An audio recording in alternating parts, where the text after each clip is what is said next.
Konflik di selatan Thailand sejak sekian lama memberi kesan kepada ekonomi dan pembangunannya. Kini generasi muda di wilayah itu makin dahagakan keamanan bagi mencapai masa depan yang lebih terjamin. Ia termasuk bekas pejuang yang mengalu-alukan peranan berterusan Malaysia sebagai pihak tengah kepada proses perdamaian. Secara eksklusif, wartawan Zafri Aziz Desa menemubual bekas anggota kumpulan pemisah di Patani. Basirun bukan nama sebenar yang berusia 34 tahun pernah terlibat dalam insiden keganasan dengan membakar kereta dan bas milik orang awam di sebuah wilayah di selatan Thailand ini. Adalah denang ada denang kita pasal tengok kawan kita mati ni. Ramai yang mati. Ramai. Ada denang batu buat kanu orang kampung . Masa tu orang kampung susah . Susah kena buat nyanyo. Menyingkap semula tragedi keganasan lalu, dia mendedahkan perbuatannya itu bersama 40 anggota yang lain selepas menerima arahan dari atasan tanpa diberi sebab mengapa ia perlu dilakukan. Selepas terlibat dengan beberapa siri keganasan, dia menyedari bahawa perjuangan itu menyimpang dan timbul dalam dirinya rasa takut serta bersalah. Sejak dari itu, kira-kira 6 tahun lalu, dia nekat melarikan diri secara haram ke Malaysia melalui jalan tikus dan tinggal di Johor selama 4 tahun. Kalau orang tua kita jadi gapo, kita tak ada nak claim minta maaf. Kita tak demo nak kata baik nak kita nak serah nak apa, tapi kita nak kelik dia orang tua. Kita buatkan orang tua kita ya. Habis kita kelik. Kita kelik ni kerana ibu kita, ibu bapa kita.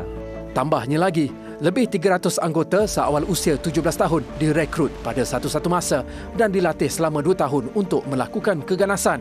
Selain Basirun, individu yang bertindak sebagai pendakwah kumpulan pemisah itu adalah Sufian, 54 tahun.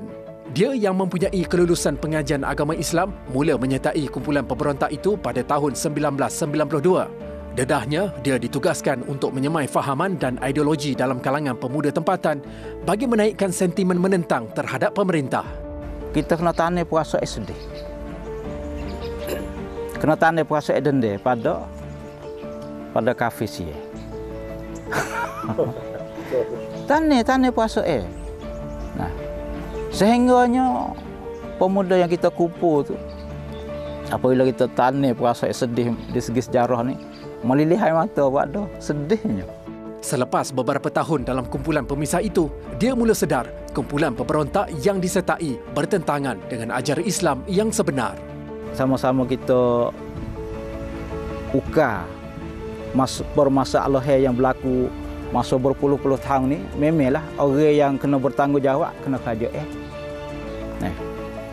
Kerajaan Thai ni sebagai tuan rumah, maka hak Malaysia ni sebagai bantu. Maka saya katalah kalaulah kerajaan Malaysia bantu pada kerajaan Thailand, insya-Allah segala masalah yang kita cita-cita untuk nak lahirnya kedamaian ni dia akan dapat. Kini Sufian dan Basirun yang telah menyerah diri kepada pihak berkuasa ditempatkan di sebuah pusat pemulihan. Februari lalu, Malaysia yang diketuai Ketua Fasilitator Tan Sri Zulkifli Zainal Abidin mengadakan mesyuarat proses dialog damai kali ke-7. Rundingan damai antara Bangkok dan Kumpulan Pejuang Selatan Thailand Barisan Revolusi Nasional Melayu Patani BRN dilihat positif dalam usaha menamatkan pergolakan di wilayah itu. Bumi bertuah adalah bumi yang dapat mengekalkan keamanannya tanpa sebarang ancaman. Sekiranya gagal, ia bukan sahaja merugikan penduduk dan ekonomi tempatan, bahkan pembangunan negara. Justru rundingan damai di antara kerajaan Thailand dan juga puak pemisah dengan dibantu kerajaan Malaysia sebagai orang tengah perlu direalisasikan sebaik mungkin demi memastikan kesan positif secara menyeluruh. Zafri Aziz Desa, Sadau Thailand, TV3.